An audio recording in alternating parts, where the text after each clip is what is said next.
Proses eksekusi lahan seluas 2.756 meter persegi di Desa Payaperupuk, Kecamatan Tanjung Pura, Kabupaten Langkat, Sumatera Utara pada Jumat siang berakhir ricuh. Sambil berteriak histeris, sejumlah warga tergugat memohon kepada petugas dengan menaiki eskavator untuk tidak menghancurkan bangunan rumah dan tanaman mereka. Warga yang menempati lahan sejak puluhan tahun protes dan menolak mengosongkan lahan. Upaya pengosongan lahan ini melibatkan sejumlah pihak, baik dari kepolisian, perwakilan pihak pemerintah, dengan menurunkan 2 alat berat dan petugas PLN untuk memutus aliran listrik ke rumah warga. Pak, setiap tahun kami membayar PEDA tanah nih. Setiap tahun kami membayarnya, Pak. Kenapa Pak kami harus diskusi juga, Pak? Kalau digusur hari ini kami tidur di pasar, Pak. Membuat tenda-tenda. Ada, Pak. Memang kami tinggal di sini. Kami tidak mempunyai tanah, Pak. Hingga kini pihak kuasa hukum dari masyarakat masih melakukan permohonan proses peninjauan kembali atas putusan ini.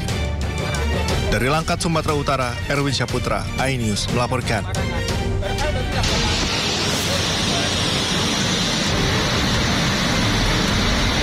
Minyak mentah menyembur hingga setinggi 10 meter dari pipa yang bocor di Jalan Lintas Timur, kilometer 16 dan 17, Desa Bangko Bakti, Kabupaten Rokan Hilir, Riau. Pipa saluran minyak mentah milik Pertamina Hulu Rokan PHR meledak dan bocor. Ledakan dan kuat semburan mengakibatkan 2 rumah warga rusak. Lingkungan sekitar juga tercemar minyak mentah. Pipa pecah saat pekerja sedang melakukan penggalian pipa di pinggir jalan. Alat berat diduga menghantam pipa yang telah keropos sehingga bocor dan terjadi semburan. Mungkin dia karena ragu, bimbang, karena terdesak, dia tutup ini. Di sana pecah di kilometer 17 malam. Berarti ada berapa titik? 2 titik, Pak. 2 titik. Pertama di sini kejadiannya jam 10. Di sana kejadiannya jam 11.30 kejadiannya. Untuk rumah ada 2 rumah.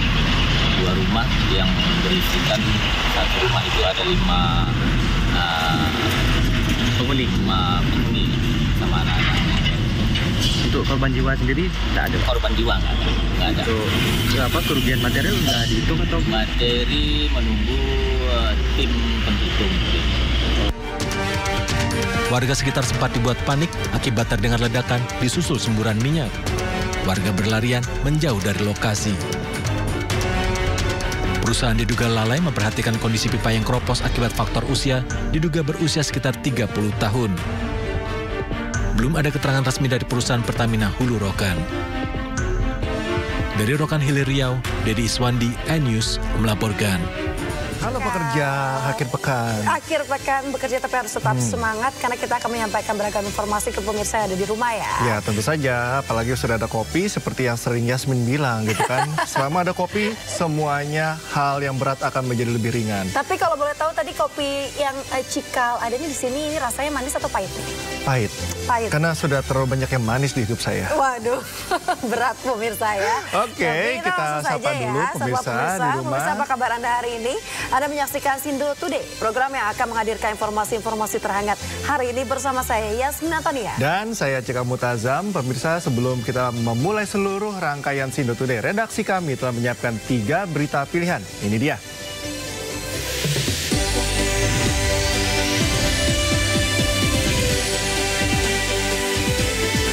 Kapal kayu yang membawa puluhan penumpang tenggelam di perairan Anambas, Kepulauan Riau. 3 korban tewas.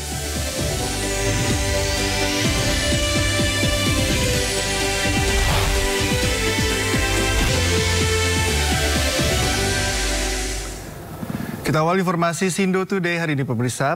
Belasan anak pang diamankan petugas gabungan Satpol PP serta Dinsos Purbalingga, Jawa Tengah. Razia penyandang masalah sosial dilakukan Pemkab Purbalingga lantaran keberadaan mereka semakin meresahkan warga. Petugas gabungan dari Satpol PP dan Dinas Sosial Kabupaten Purbalingga, Jawa Tengah bersama TNI Polri mengamankan belasan anak pang dari sejumlah tempat. Satu persatu, anak pang terjaring razia dari rumah kosong hingga titik perempatan lampu merah. Anak pang yang terjaring razia langsung dinaikkan ke atas truk Satuan Polisi Pamong Praja. Razia digelar petugas lantaran keberadaan mereka dinilai semakin meresahkan warga serta mengganggu ketertiban seperti mengamen dan meminta-minta di perempatan lampu merah. Siang hari ini kami mendapatkan 16 orang PGOT, anak-anak pang, di mana 6 orang cewek, perempuan, 10 orang laki-laki. Dan dari 16 orang itu 7 orang itu dari Purbalingga, yang 9 orang itu dari luar Purbalingga. Mereka yang diamankan kemudian dibawa ke rumah singgah Dinas Sosial Pengendalian Penduduk untuk dilakukan pendataan dan pembinaan. Razia anak pang dan anak jalanan ini rutin digelar guna menciptakan Kabupaten Purbalingga zero pengemis dan gelandangan. Dari Purbalingga, Jawa Tengah, Catur Edi Purwanto, iNews melaporkan. Pemirsa, kapal motor Samarinda yang membawa 40 penumpang tenggelam di perairan Mata, Kepulauan Anambas, Kepulauan Riau. 3 orang penumpang dinyatakan tewas dalam peristiwa tersebut.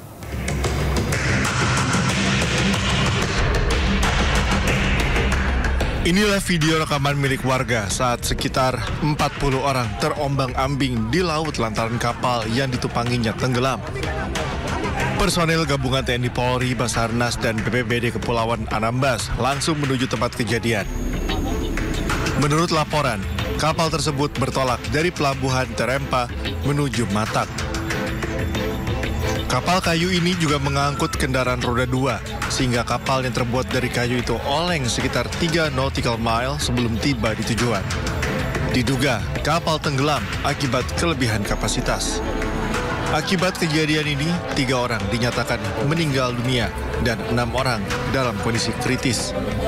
Bahwa informasinya mengangkut kurang lebih ada 40 POB.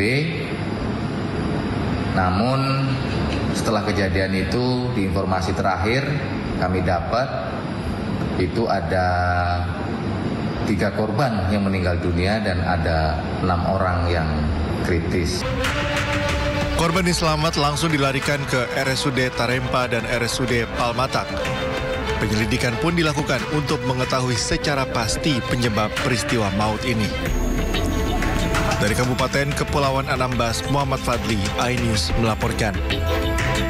Diduga akibat lupa mematikan kompor saat memasak, 2 bangunan ruko hangus terbakar di kawasan Jalan Dago, Kota Bandung, Jawa Barat. 11 unit kendaraan pemadam diterjunkan untuk menjinakkan api.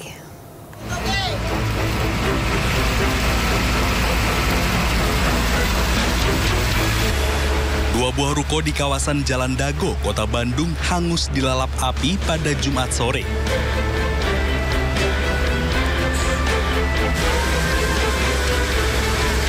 Sebelas mobil pemadam kebakaran diterjunkan untuk menjinakkan api. Petugas pemadam yang datang langsung berjibaku untuk memadamkan api.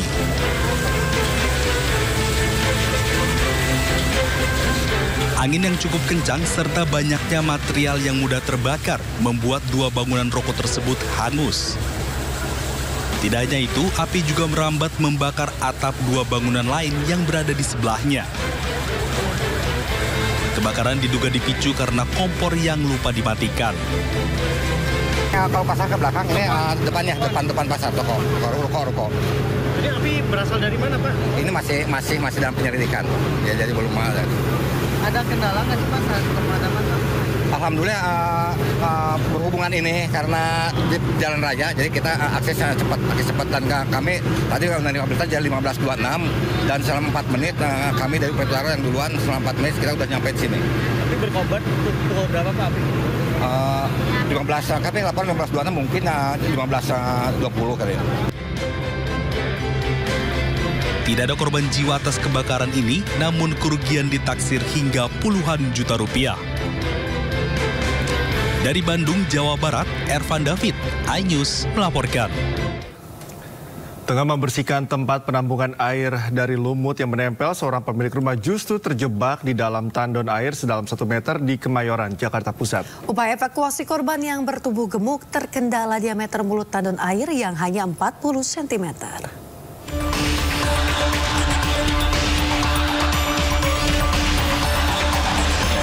Menggunakan sejumlah peralatan pendukung, petugas damkar langsung mengevakuasi pemilik rumah yang berada di dalam tempat penampungan air atau tandon air sedalam 1 meter di atap rumah Jumat siang. Kejadian bermula saat korban tengah membersihkan tempat penampungan air dari kotoran dan lumut yang menempel. Agar memudahkan saat membersihkan bagian dalam, korban kemudian masuk ke dalam tandon air yang terbuat dari material bata dan semen. Namun, usai membersihkan bagian dalam, korban yang memiliki bobot tubuh cukup gemuk ternyata tak mampu keluar melewati mulut tandon yang memiliki diameter hanya 40 cm. Di tempat ini, bahwasanya korban tersebut itu setengah badan di luar, setengah badan di dalam. Hanya saja karena memang diameter dari tandon air tersebut kecil, sehingga korban tidak mampu untuk keluar dengan sendiri, sehingga datang ke pos kita untuk meminta bantuan dari tim kami. Kalau untuk terjebaknya itu berapa lama di sini? Dari proses kami datang sampai korban keluar itu kurang lebih sekitar 1 jaman, Pak. Meski sempat terkendala, namun 4 personel damkar akhirnya berhasil mengevakuasi korban. Dari Jakarta, Rani Sanjaya, iNews melaporkan. Ya, Yasmin dan pemirsa, kita ke kasus pembunuhan Vina dan Eki. Pemirsa, selain mendengarkan tanggapan termohon, sidang peninjauan kembali juga menghadirkan kakak Saka Tatal untuk bersaksi. Majelis Hakim menunjukkan sejumlah foto kepada saksi untuk mengonfirmasi kebenaran bukti-bukti tersebut.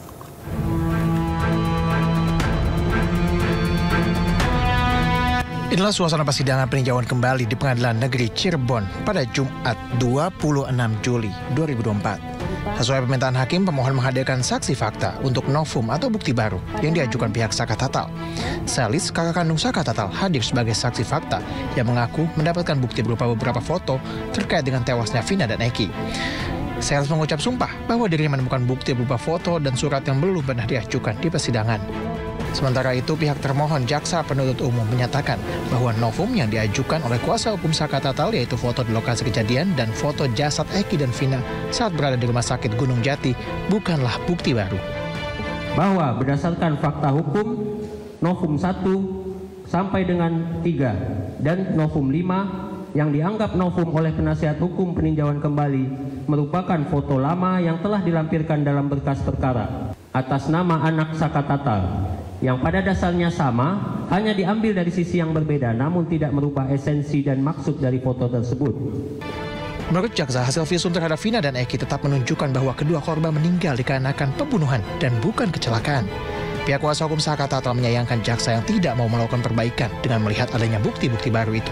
Tidak ada niat untuk perbaikan, termasuk foto-foto. Foto-foto itu dijelaskan adalah foto yang diambil tahun 2016 di bulan Agustus di Rumah Sakit Gunung Jati, yang ditemukan bulan Mei kemarin dan tidak pernah menjadi bukti karena selama ini mereka berpatokan itu adalah pembunuhan, bukan kecelakaan.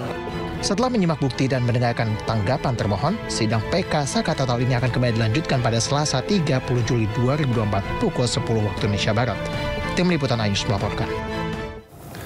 Dalam sidang peninjauan kembali yang digelar, Saka Tatal mengajukan 10 bukti pamungkas. Bukti pamungkas tersebut diharapkan bisa memulihkan nama baik Saka Tatal dan memperkuat fakta bahwa Saka Tatal tidak terlibat sedikit pun dalam pembunuhan Vina dan Eki.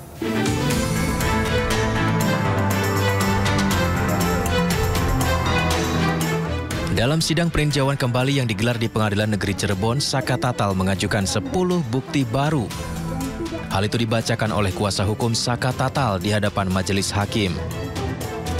Pertama, tidak ada luka tusuk yang ditemukan pada jasad Eki. Kedua, luka di wajah Vina dilakukan oleh Andi yang merupakan buronan fiktif. Bukti ketiga, hasil visum Vina menunjukkan adanya pendarahan di hidung yang diduga akibat kecelakaan. Keempat, ditemukan serpihan daging di baut tiang penopang lampu jalan di TKP. Kelima, terdapat goresan di motor milik Eki pada bagian kanan yang sesuai dengan luka Vina dan Eki di bagian kanan. Keenam, kesaksian Liga Akbar yang mengakui kebohongannya di program Rakyat Bersuara iNews TV. Ketujuh, keterangan Kapolri mengatakan penyidikan kasus Vina tidak berdasarkan scientific crime investigation. Bukti kedelapan, Adanya keterangan dari Dedi Mulyadi bahwa adanya saksi yang tidak diperiksa oleh polisi, yaitu anak dari RT Abdul Pasren. Bukti ke-9, keterangan yang diberikan Saka Tatal dalam kondisi di bawah tekanan dan penyiksaan. Hakim diminta tolak keterangan Saka Tatal karena Saka adalah korban penyiksaan. Terakhir, penghapusan 2 DPO oleh Polda Jawa Barat dan dibatalkannya status tersangka Peggy Setiawan dalam sidang pra-peradilan. 10 bukti pamungkas yang diajukan Saka Tatal diharapkan bisa memuluskan langkah Saka Tatal memulihkan nama baiknya. Pihak kuasa hukum juga meyakini Mahkamah Agung akan mengabulkan permohonan peninjauan kembali yang diajukan oleh Saka Tatal sekaligus memperkuat bukti bahwa Saka Tatal tidak terlibat dalam kasus pembunuhan Vina dan Eki.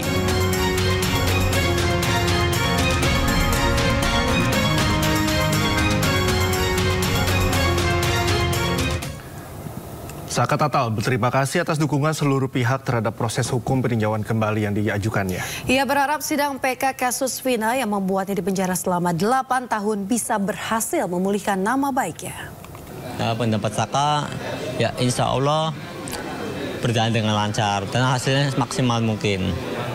Jadi pendapat Saka ini semoga PK yang Saka ajukan ini jawabannya lebih maksimal mungkin apa yang diharapkan. Jadi Saka juga berterima kasih atas dukungannya buat teman-teman Saka ataupun dari warga Saka. Ada juga dari netizen juga atas dukungannya. Saka berterima kasih atas meluangkan waktunya. Padahal Saka ini tidak pernah mengharapkan kedatangannya. Saka ini benar-benar kaget. Ada teman-teman yang rela kerjaannya ditinggalkan demi mendampingi Saka. Warga meneriakan yel-yel dukungan untuk Saka Tatal saat menjalani sidang lanjutan peninjauan kembali. Dukungan mengalir karena masa yakin Saka Tatal tidak terlibat dalam kasus pembunuhan Vina dan Eki.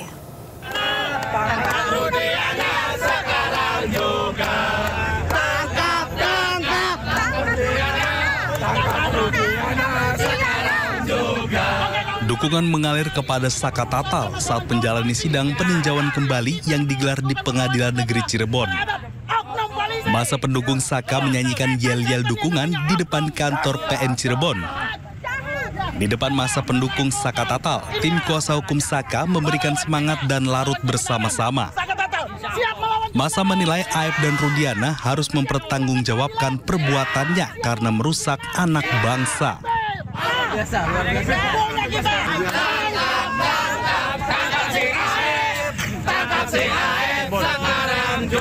Saka Tatal juga diyakini tidak terlibat sama sekali dengan kasus pembunuhan Vina dan Eki. Hari ini yang kita hadir di sini oleh sebab musababnya adalah perbuatan Rudiana. Ya, manusia yang paling kejam saat ini adalah orang yang saat ini menjadi Kapolsek. Ya, maka menurut saya dia tidak pantas jadi Kapolsek. Ya, dia pantasnya ada di jeruji besi, bukan ada di kantor polisi. Ya, dan juga hari ini juga dia sudah melakukan perlawanan terhadap Kapolri dengan menggunakan jasa-jasa advokat swasta. Pada lanjutan sidang peninjauan kembali hari ini, termohon dari pihak Jaksa Penuntut Umum menolak pengajuan dan dalil dari Saka Tatal. Padahal kuasa hukum Saka Tatal telah menyiapkan 10 bukti pamungkas untuk memulihkan nama baiknya dari kasus pembunuhan Vina dan Eki. Dari Majalengka, Jawa Barat, Muhammad Zaini Johadi, iNews melaporkan. Beralih ke informasi lainnya, sejumlah elemen masyarakat menggelar tabur bunga di depan kantor Pengadilan Negeri Surabaya, Jawa Timur. Aksi ini dilakukan sebagai bentuk keprihatinan atas vonis bebas terdakwa pembunuhan Gregorius Ronald Tanur yang dijatuhkan Majelis Hakim PN Surabaya.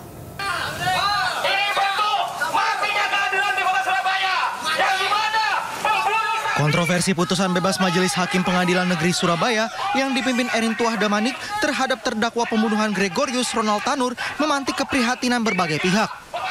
Sejumlah warga yang tergabung dalam elemen masyarakat dari Aliansi Madura Indonesia menggelar aksi tabur bunga di depan kantor Pengadilan Negeri Surabaya. Elemen masyarakat ini merasa prihatin atas vonis bebas yang dijatuhkan Majelis Hakim Pengadilan Negeri Surabaya terhadap anak politisi Partai Kebangkitan Bangsa Gregorius Ronald Tanur atas kasus pembunuhan terhadap kekasihnya Dini Sera Afrianti. Tuntutan kami dari Aliansi Madura Indonesia, warga Kota Surabaya, warga rakyat Indonesia meminta 3 majelis hakim dicopot. Karena ini sudah menampar rasa keadilan buat kami. Diproses ya, pastinya diproses. Karena kami juga sudah mengirim surat ke KY, ke KPK untuk segera menindaklanjuti atas putusan 3 majelis hakim tersebut. Sebuah karangan bunga duka cita juga terpampang di depan kantor Pengadilan Negeri Surabaya. Dalam tulisan karangan bunga tertulis duka cita atas matinya keadilan terkait putusan majelis hakim dalam perkara terdakwa Gregorius Ronald Tanur. Dari Surabaya, Jawa Timur, Hari Tambayong, iNews melaporkan.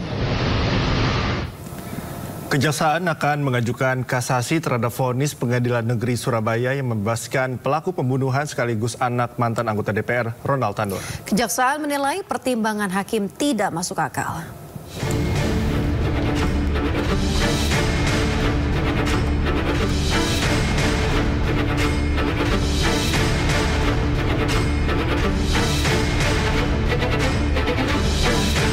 Kejaksaan Negeri Surabaya akan mengajukan kasasi terhadap putusan Pengadilan Negeri Surabaya yang membebaskan pelaku pembunuhan Gregorius Ronald Tanur.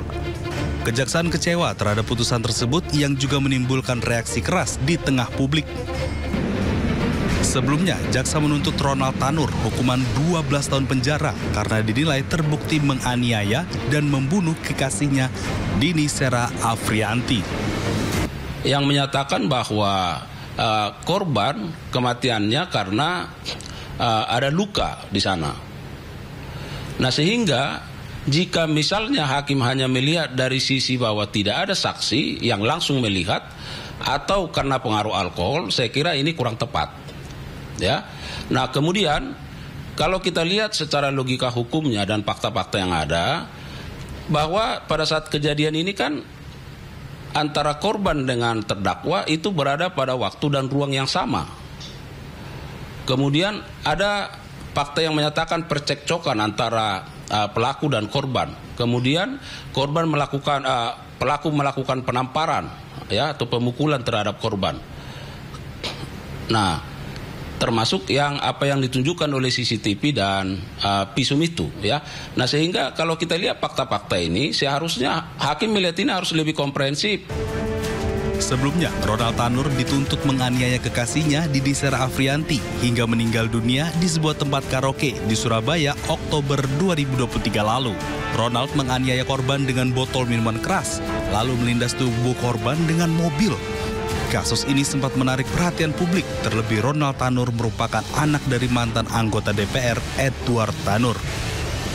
Sementara itu, Majelis Hakim Pengadilan Negeri Surabaya yang dipimpin Erin Tuah Damanik membebaskan Ronald Tanur dengan pertimbangan Dini meninggal bukan karena dianiaya, melainkan kerusakan lambung akibat terlalu banyak mengkonsumsi alkohol.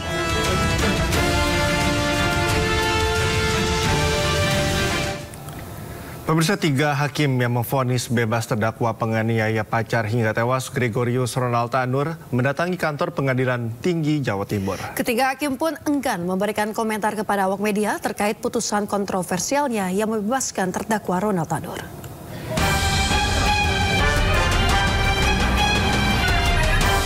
Tiga orang hakim yang menjatuhkan vonis bebas kepada Gregorius Ronald Tanur, anak anggota DPR RI yang didakwa atas kasus pembunuhan terhadap kekasihnya Dini Sera Afrianti, mendatangi kantor Pengadilan Tinggi Jawa Timur. Erin Tuah Damanik sebagai hakim ketua serta Heri Hanindyo dan Mangapul sebagai hakim anggota enggan berkomentar saat bertemu awak media di depan kantor Pengadilan Tinggi Jawa Timur.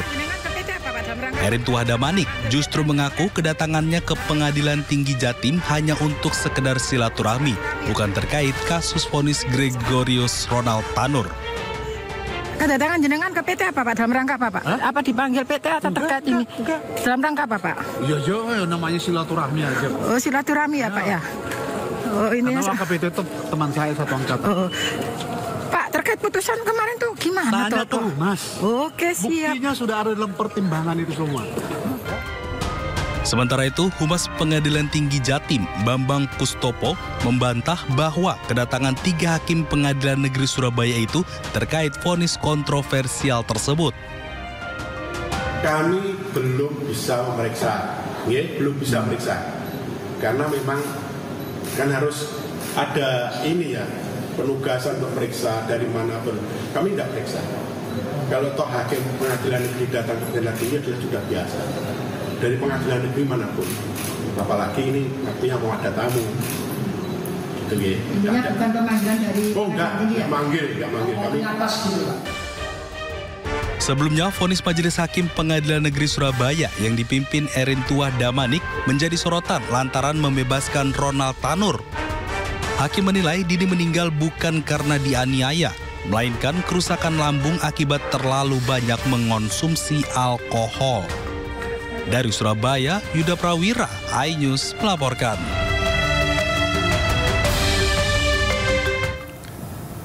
Kuasa hukum keluarga korban akan melapor ke Mahkamah Agung, Komisi Yudisial hingga KPK atas vonis bebas Gregorius Ronald Tanur. Vonis bebas ini dianggap mencederai keadilan karena bukti-bukti menunjukkan terdakwa menganiaya korban.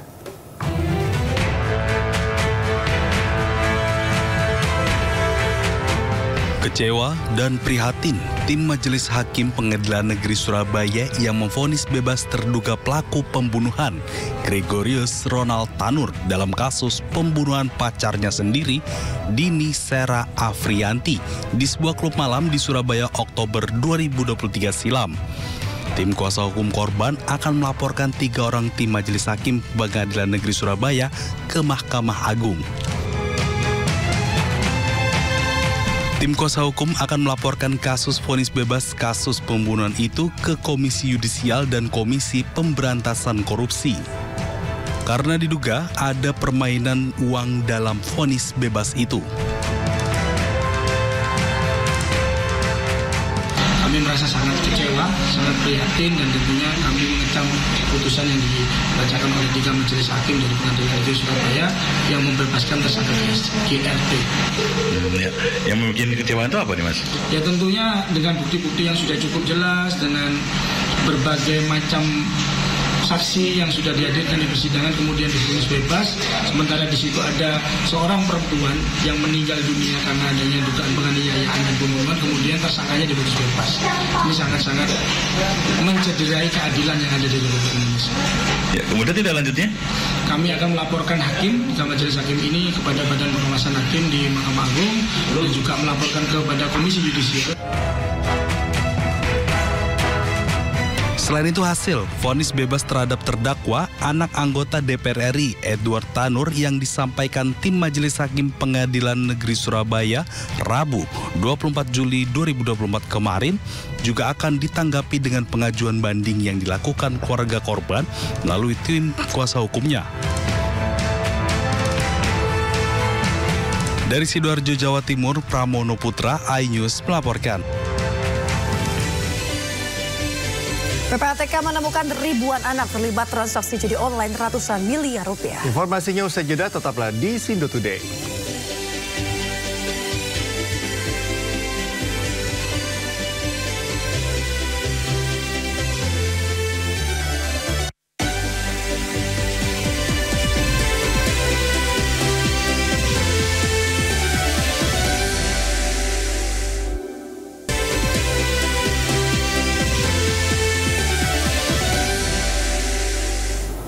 Terima kasih Anda masih bersama kami di Sindo Today. Pemirsa, 1 orang terluka dalam kecelakaan truk bermuatan pasir yang menabrak truk Puso yang rem mendadak di Jalan Gatot Subroto, Jakarta.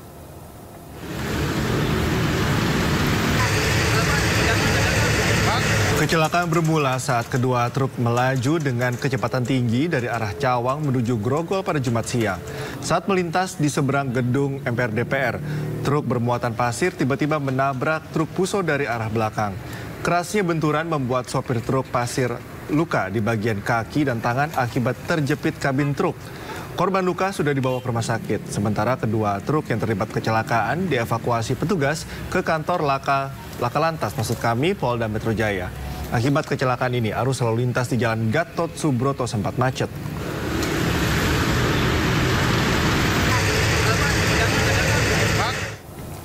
Seorang sopir truk diamankan polisi setelah mengalami kecelakaan di Jalan Raya Kabupaten Jombang, Jawa Timur. Penangkapan dilakukan petugas karena dari truk korban ditemukan alat hisap dan sisa sabu-sabu yang dihisapnya. Ditemukan setelah evakuasi crash truk tersebut ada di bawah. Truk yang dikemudikan WDS sopir truk asal Panti Jember ini terguling setelah mengejar mobil box dan menabrak pengendara motor di Jalan Raya Desa Kepuh Kembeng, Kecamatan Peterongan, Kabupaten Jombang, Jawa Timur. Ironisnya, dari dalam truk polisi menemukan sisa paket sabu-sabu lengkap dengan alat hisapnya. Sebelumnya, WDS mengemudikan truk dari Jombang ke arah Surabaya dan dalam pengaruh narkoba. Ditemukan sisa sabunya. Saat memasuki Jombang, dari arah belakang tiba-tiba ada mobil box yang mendahului. Tak terima disalip, WDS langsung tancap gas dan mengejar mobil box tersebut. Naas, truk yang dikemudikan WDS oleng ke kiri lalu menabrak pemotor dan terguling di bahu jalan. Selain WDS, polisi juga menangkap CM dan MM. Keduanya warga Kecamatan Sumberbaru, Kabupaten Jember yang menjual sabu-sabu kepada WDS dan para sopir truk lainnya. Dari tangan para tersangka ini, polisi mengamankan barang bukti berupa paket sabu seberat 1 gram, 1,2 gram, dan 2,35 gram. Sopir-sopir ini kan, kenapa saya lakukan penahanan di BP-nya? Hanya pipet itu kan dia meresahkan kita dengan kondisi pengaruh narkoba, dia mengemudi, yang mengakibatkan laka, bahaya untuk masyarakat kita. Akibat perbuatannya, para tersangka terancam akan dijerat dengan Undang-Undang tentang Narkotika dengan ancaman hukuman maksimal 20 tahun penjara. Dari Jombang, Jawa Timur, Muhtar Bagus, Ainis melaporkan.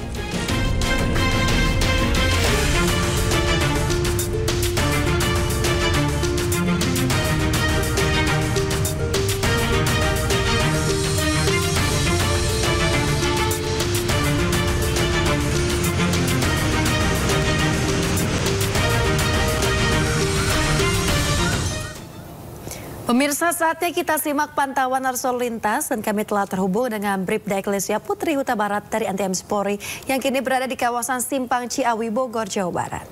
Ya, Bribda Eklesia, bagaimana pantauan arus lalu lintas dari tempat Anda melapor?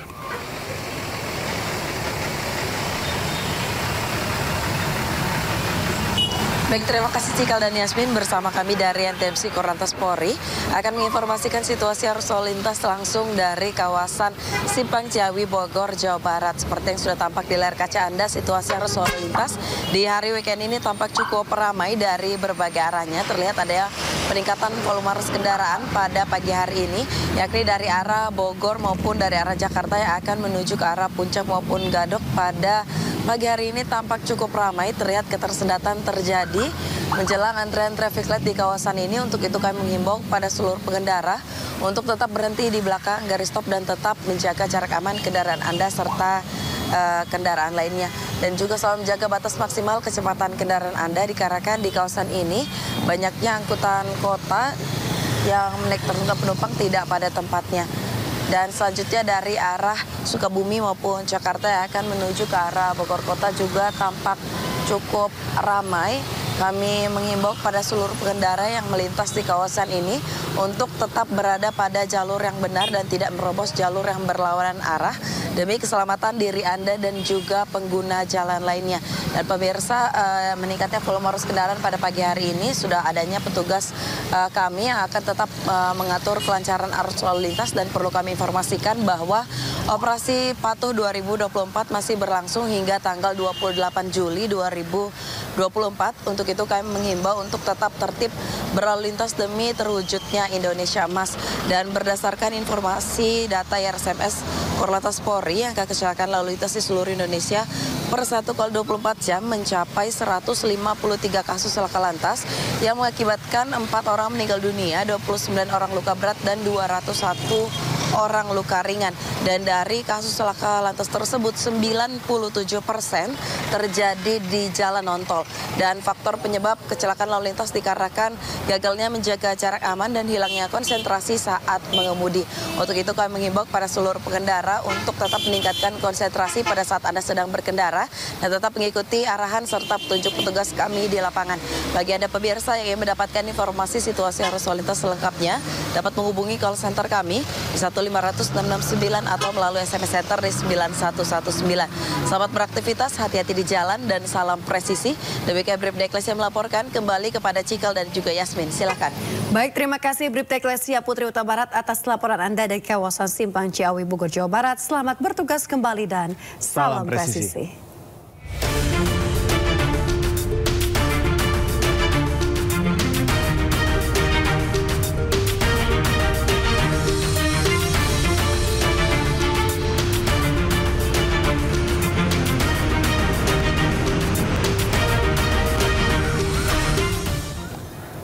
Pemirsa, massa menggelar aksi kuda tuli di depan kantor Komnas HAM Menteng, Jakarta Pusat pada Jumat siang. Massa menuntut peristiwa yang mengakibatkan 5 orang tewas, ratusan orang terluka dan puluhan lainnya hilang itu diusut tuntas.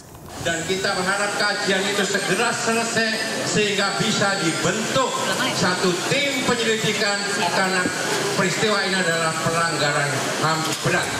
Massa menggelar aksi kada tuli di depan kantor Komnas HAM Menteng, Jakarta Pusat, Jumat siang. Massa mendesak peristiwa 27 Juli 1996 itu dimasukkan sebagai pelanggaran HAM berat. Massa yang membawa sejumlah atribut terus berorasi menyuarakan tuntutannya. Mereka juga membawa poster bergambar orang-orang hilang dan tak jelas pengusutannya, seperti Wiji Tukul, Suyat, Herman Hendrawan, dan Petrus Bima Anugrah. Adapun peristiwa kada tuli adalah perebutan kantor DPP PDI Perjuangan yang mengakibatkan 5 orang tewas, ratusan lainnya terluka, dan 23 dinyatakan hilang. Kami punya semangat dan untuk selalu yakin. Kami selalu punya keyakinan itu. Dan kami, sekali lagi tadi saya sampaikan, kami dengan peristiwa itu tidak ada dendam, tidak. Ini bukan persoalan masalah dendam, tidak. Tapi kami tidak akan pernah lupa. Dan kami tidak ingin kebrutalan rezim Orde Baru yang membungkam sistem demokrasi, yang membunuh nilai-nilai demokrasi, yang mengintervensi kedaulatan partai, itu kami khawatir. Akibat aksi ini, Jalan Latu Hari-Hari Menteng, Jakarta Pusat ditutup sementara. Tim Liputan iNews melaporkan.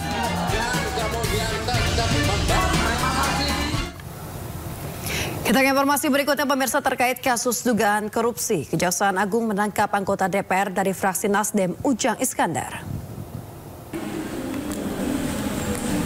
Ujang Iskandar ditangkap tim tabur Kejaksaan Agung di Terminal 3 Bandara Soekarno-Hatta, Tangerang, Banten, Jumat sore, usai mendarat dari Vietnam.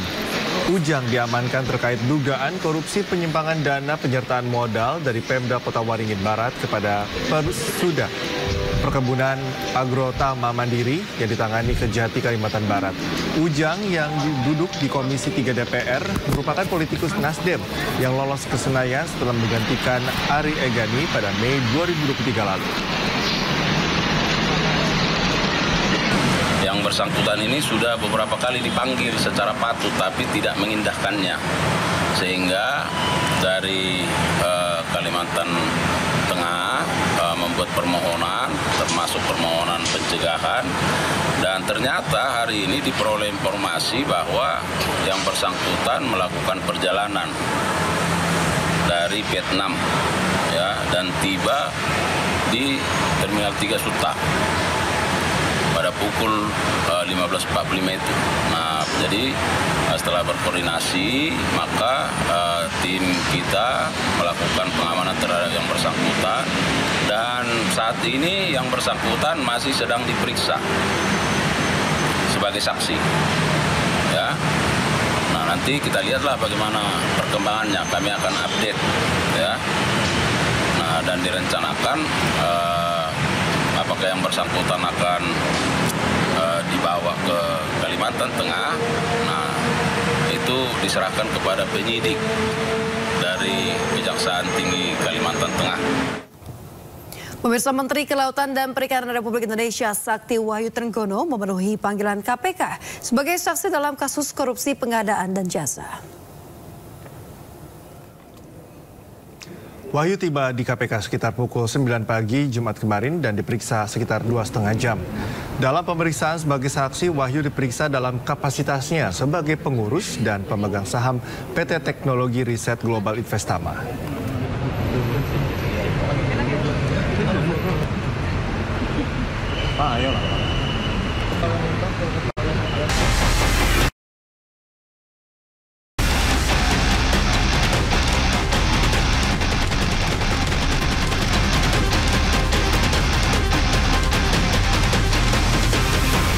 Jangan judi, jangan judi, jangan berjudi. Pemirsa, Presiden Joko Widodo mengaku tidak tahu menahu terkait sosok Mr. T yang diduga merupakan bos besar judi online di Indonesia. Jokowi meminta awak media menanyakan langsung ke Kepala Badan Perlindungan Pekerja Migran Indonesia, Benny Ramadhani, yang sebelumnya berbicara ke publik terkait sosok tersebut.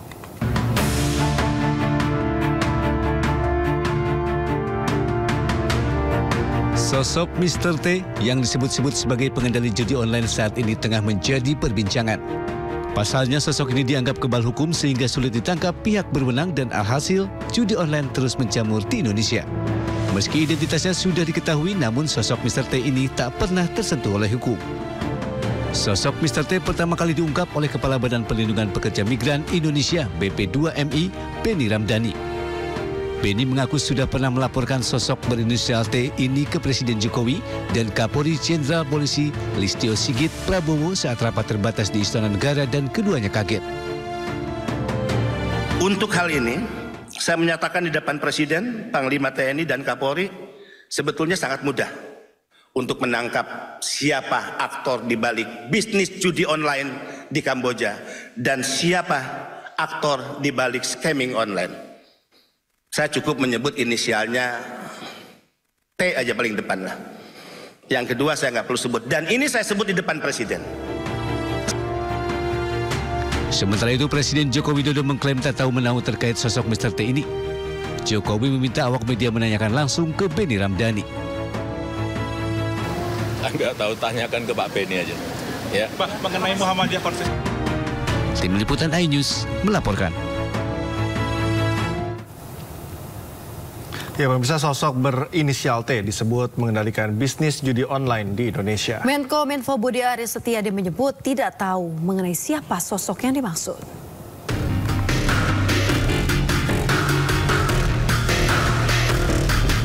Praktik judi online di tanah air dari tahun ke tahun kian meresahkan.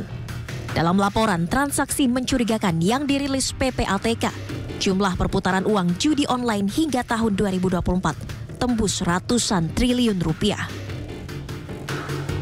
Belakangan berembus kabar bahwa praktik judi online di Indonesia dikendalikan sosok bandar berinisial T yang disebut tak pernah dan tak akan pernah tersentuh hukum. Hal ini disampaikan Kepala Badan Perlindungan dan Pekerja Migran Indonesia, Benny Ramadhani.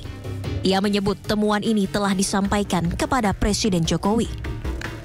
Untuk hal ini, saya menyatakan di depan Presiden, Panglima TNI dan Kapolri sebetulnya sangat mudah untuk menangkap siapa aktor di balik bisnis judi online di Kamboja dan siapa aktor di balik scamming online. Saya cukup menyebut inisialnya T aja paling depan lah. Yang kedua saya nggak perlu sebut. Dan ini saya sebut di depan Presiden. Sementara Menkominfo Budi Aris Setiadi mengaku tak tahu menahu siapa sosok berinisial T yang dimaksud. Ia pun enggan berspekulasi dan menyerahkan penegakan hukum terkait judi online kepada aparat yang berwenang. Kalau tanya inisial di sini, gini loh, kalau tanya inisial, tanya yang buat inisial, jangan tanya kita, emang tebak-tebak buah manggis. Katanya BPKMI sudah melaporkan Pak ke Satgas dan juga ke Presiden Pak. Ya sudah, tanya aja yang membuat pernyataan. Tapi siapa buat itu Pak namanya Pak? Saya tahu Pak. Kalau T, saya masalah T itu kan banyak. Ada masa Mayor Teddy. Aduh, Soeharto bukan Pak? Enggak lah, bukan lah. Udahlah, pokoknya kita Sosok bandar berinisial T ini pun ramai diperbincangkan netizen di jagat maya. Bahkan kata kunci inisial T menjadi trending topik di media sosial X.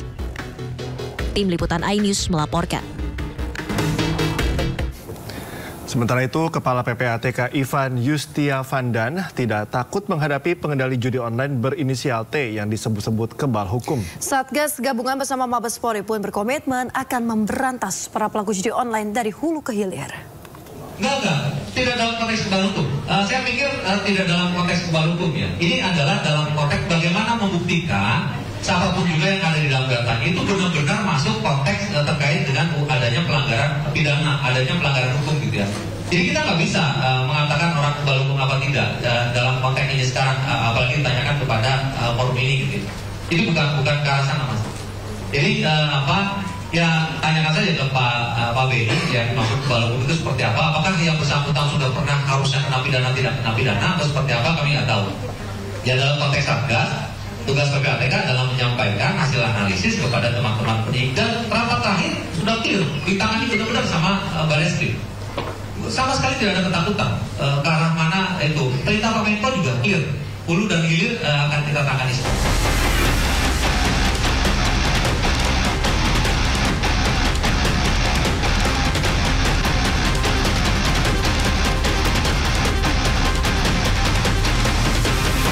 Jangan judi, jangan judi, jangan berjudi. Ya, pemirsa, Majelis Ulama Indonesia menyatakan perbuatan Wanda Hara adalah perbuatan yang tidak dibenarkan ajaran Islam. MUI juga menganggap apabila dianggap meresahkan masyarakat, perbuatan Wanda bisa diberikan teguran secara hukum. Apa yang dilakukan oleh Wanda Hara itu sesungguhnya merupakan perbuatan yang tidak dibenarkan dalam ajaran Islam, karena dia merubah berpakaian dan berperilakunya tidak sesuai dengan keadaan fisiknya yang terlahir sebagai laki-laki dan bernama laki-laki. Kemudian memasuki dan bergaul bersama-sama kaum muslimah di dalam satu pengajian. Tentu ini perilaku yang sangat tidak dibenarkan. Akan tetapi, ya tadi dengan lubuk hati yang paling dalam dan beliau sudah menyatakan penyesalan dan mohon maaf, tentu ya kita maafkan.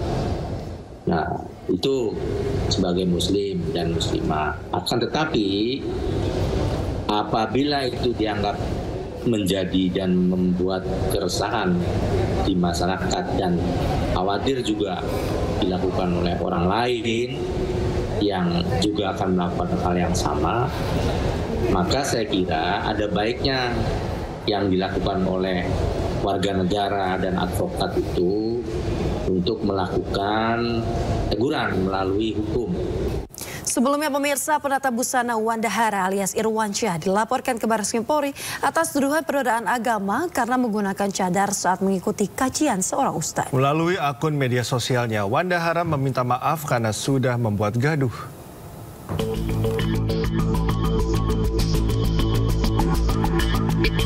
Kontroversi Wanda Hara yang tertangkap kamera mengenakan cadar di kajian Ustadz Hanan Attaqi berbuntut panjang. Fashion stylist atau penata gaya busana ini dilaporkan ke Barreskrim Polri Rabu kemarin atas dugaan penodaan agama. Wanda dinilai telah mempermainkan ajaran Islam karena ia adalah seorang pria dengan nama asli Irwansyah. Bukan hanya bercadar, selama acara kajian, Wanda Hara juga duduk di saf perempuan.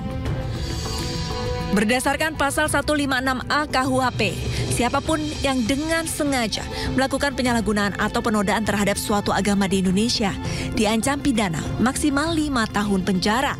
Dan secara resmi mulai hari ini Wanda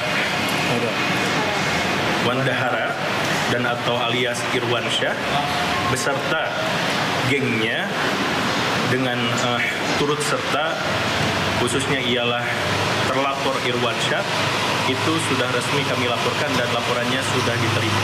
Dan selanjutnya akan diproses hukum secara resmi, akan dilakukan proses penyidikan dan seterusnya. Sampai dengan yang bersangkutan di penjara. Pelapor Muhammad Rizky Abdullah juga meminta para penyidik turut memeriksa sederet publik figur yang ikut hadir di acara tersebut karena membiarkan Wanda Hara melakukan perbuatan yang tidak pantas. Dalam video dan foto, Wanda menghadiri kajian bersama rombongan artis. Di antaranya Nagita Slavina, Sandi Purnamasari, dan Shahnaz Sadiqah. Wanda Hara itu datang ke kajian tidak sendiri. Ada beberapa orang ya, yang mana kita sudah tahu semua, banyak artis juga di sana. Nah, kami menyampaikan kepada pihak penyidik bahwasannya yang hadir, rombongan mereka itu harus turut diperiksa. Karena bisa jadi, kenapa Wanda Hara itu memakai seperti itu, apakah memang disuruh oleh salah satu artis tersebut, atau memang keinginan sendiri, atau seperti apa? Ya.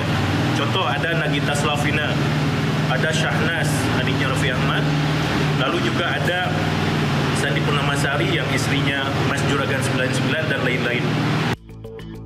Sebelumnya video dan foto Wanda menggunakan cadar saat mengikuti kajian viral di media sosial. Wanda sendiri telah meminta maaf melalui akun Instagram pribadinya.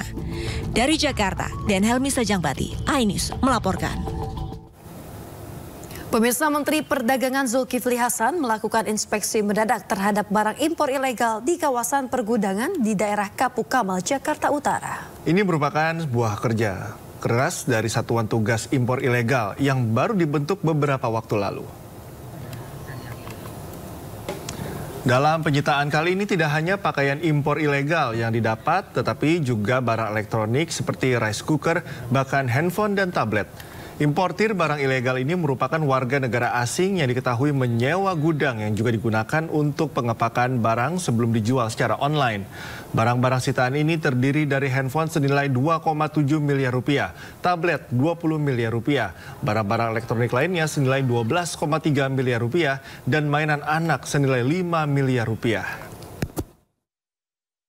Ini betul-betul didalami.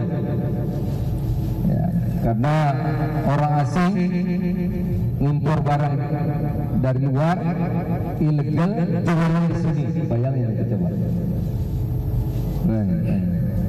Dan ini menurut diskusi sementara ini bukan cuma satu provinsi itu bisa semua yang jualannya juga online. Ini kita sedang dalami. Ya. Dan kemudian Kemendak di samping Satgas kita juga akan melakukan riset. Ya, nanti di lapangan udah sejauh mana parahnya ini. Ya, kita kesusupan barang-barang ilegal dan dipasarkan dalam negeri secara bebas, secara online gitu. Sudah barangnya ilegal, memasarkannya terang benderang, bebas. Nah, sudah berapa banyak? Ya, kita akan diskusi kepada asosiasi yang terancam tutup. Ternyata bukan soal pertek ya, tapi yang paling penting ternyata memang barang-barang yang masuk secara ilegal seperti ini.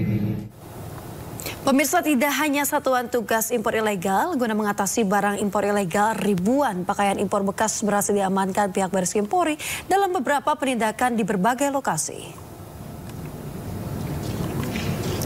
Direktorat Tindak Pidana Ekonomi Khusus Bareskrim Polri mengamankan 3.332 ball press berisikan pakaian bekas impor ilegal dari berbagai lokasi.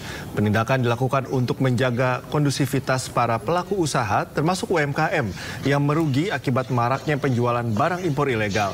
Modus operandi pelaku penyelundupan menggunakan jalur tidak resmi seperti pelabuhan tikus atau jalur bandara. Barang impor ilegal yang diselidiki meliputi komoditas tekstil, pakaian jadi, keramik elektronik, dan barang tekstil lainnya.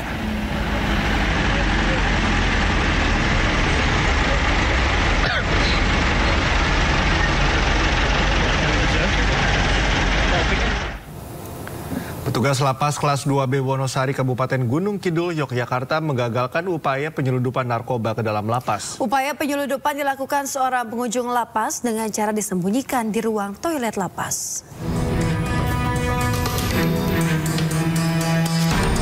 Video rekaman memperlihatkan saat petugas lapas menemukan bungkusan plastik berisi obat terlarang di ruang toilet Lembaga Pemasyarakatan kelas 2B Wonosari, Daerah Istimewa Yogyakarta.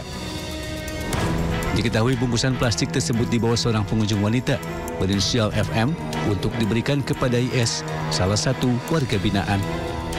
Sebelumnya FM mengunjungi lapas pada hari Kamis 25 Juli 2024.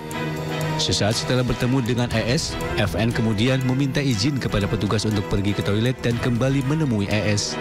Petugas yang curiga kemudian mengecek ke dalam toilet dan mendapati sebuah bungkusan plastik berisi 30 butir pil berlogo Y. Temuan ini kemudian dilaporkan ke Satres Narkoba Polres Gunung Kidul. Usai kunjungan, FM yang hendak pulang pun ditahan untuk dimintai keterangan. Saya amati, ibu itu langsung kembali lagi, namun petugas kami merasa curiga dari gerak-geriknya. Disitulah kami menemukan bungkusan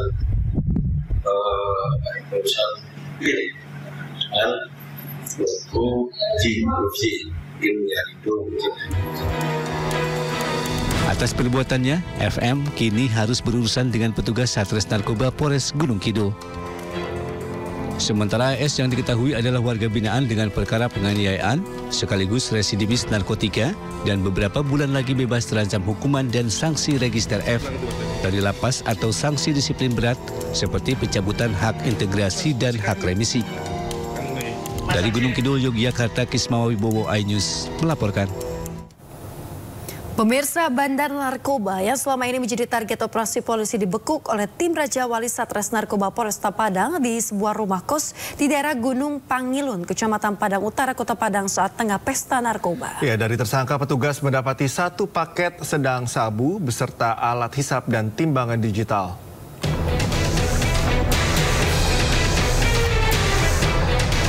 Setelah mendapat informasi keberadaan pelaku, sejumlah petugas kepolisian dari tim Raja Wali Satres Narkoba Polresta Padang bergerak cepat melakukan penggerebekan sebuah rumah kontrakan di daerah Gunung Pangilun, Padang Utara, Kota Padang.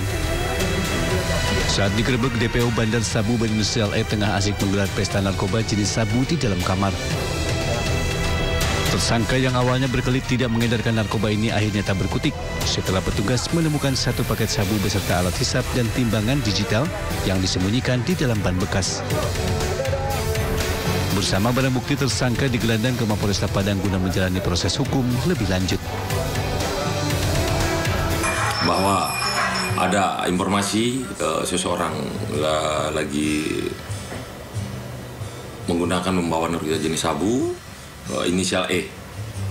Langsung dilakukan penggerebekan, tim berhasil mengamankan 1 orang laki-laki dewasa dengan barang bukti 1 paket narkotika jenis sabu beserta alat hisap. Atas perbuatannya, tersangka dijerat dengan pasal 112 dan 114 Undang-Undang Nomor 35 Tahun 2009 dengan ancaman hukuman 5 sampai 15 tahun penjara. Dari Padang, Sumatera Barat, Budi Sunandar, iNews melaporkan. Kita ke informasi berikutnya, pemirsa. Puluhan ekor domba Garut mengikuti kontes ternak di Lembang, Kabupaten Bandung Barat. Ya, domba yang berpenampilan gagah serta memiliki tanduk gayor telah ditawar hingga ratusan juta rupiah.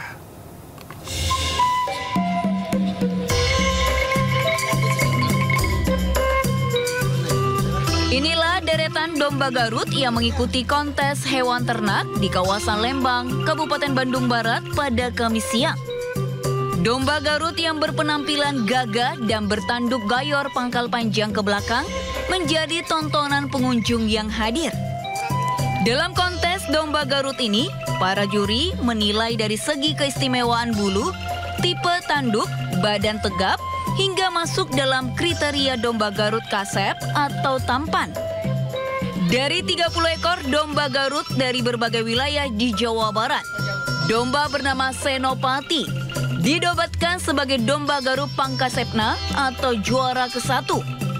Menurut pemilik domba Garut, untuk perawatan sama seperti dengan domba lainnya, diberi makan ampas tahu dan juga vitamin. Domba telah ditawar 100 juta rupiah, namun belum dilepas. Yang dinilai itu yang pertama kesehatan, kemudian dari reng-reng rambutnya, kemudian tulusnya, kemudian badannya juga, tulang-tulangnya juga. Jadi setelah kesehatan baru yang lain-lainnya dinilai. Jadi penilaiannya dua. Pertama kita lihat secara kualitatif. Benar nggak domba Garut? Karena domba Garut itu ada ciri khas yang memang berbeda dengan domba-domba lain di dunia. Ciri khasnya itu memiliki kombinasi antara kuping bumbung atau ngedaung giris dengan ekor nggak buntut berit atau nggak buntut badung. Itu naskah resmi SNI, sudah di SNI-kan. Selain kontes domba Garut, Dinas Ketahanan Pangan dan Peternakan Provinsi Jawa Barat juga menggelar kontes sapi perah. Diharapkan dengan kontes ternak ini dapat melestarikan dan meningkatkan taraf ekonomi para peternak di Jawa Barat. Dari Bandung Barat, Jawa Barat, Yuwono melaporkan. Sindo Today akan kembali usai jeda dengan informasi menarik lainnya. Tetaplah bersama kami.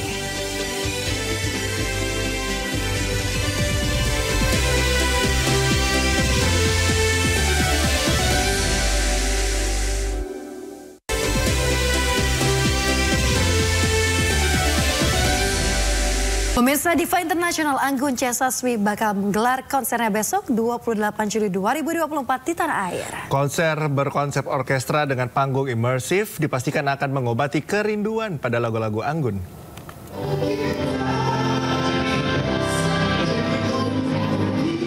Anggun C. Sasmi siap menggelar konser tunggal di tanah air.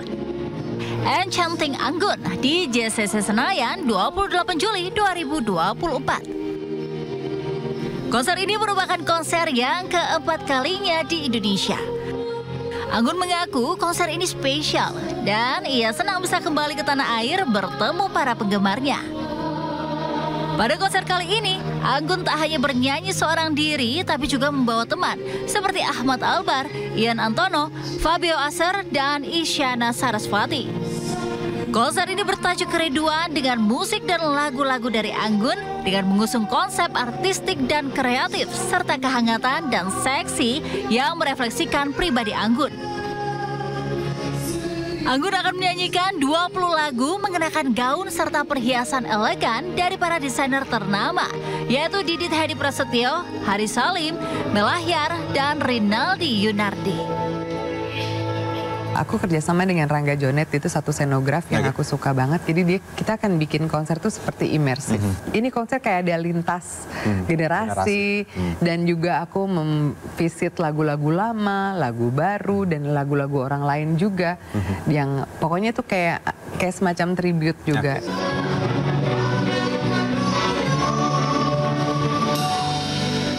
Anggun, artis berdarah Indonesia yang berhasil menjual albumnya hingga 2 juta keping di pasar internasional.